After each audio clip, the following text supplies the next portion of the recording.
ছেলে হওয়া এত সহজ না। আমাদের মাথায় অনেক কিছু ঘুরে, সব তো আপনাদেরকে বলে বোঝানো যাবে না। এরপরেও কিছু কথা বলি।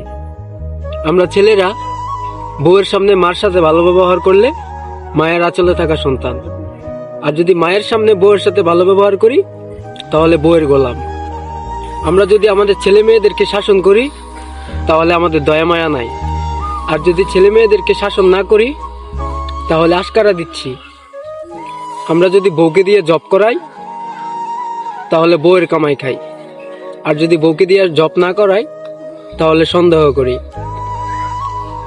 আমরা যদি সারাদিন বাইরে থাকি তাহলে আমরা বাদামিয়া, আর যদি ঘরের ভিতরে বসে থাকি তাহলে আমরা বেকার। আমরা যদি নারীদের গায়ে হাত তুলি তাহলে আমরা নির্যাতক, আর যদি নারীরা আমাদের গায়ে হাত তুলে তাহলে আমরা কাপুরুষ। একটা ছেলে নিজের লাইফে কি না করে পরিবারের জন্য, বাবার ওষুধপত্র থেকে শুরু করে, স্ত্রীর দায়িত্ব থেকে শুরু করে, সন্তানের দায়িত্ব, সবকিছু একটা পুরুষ মানুষের জীবনে করে থাকে।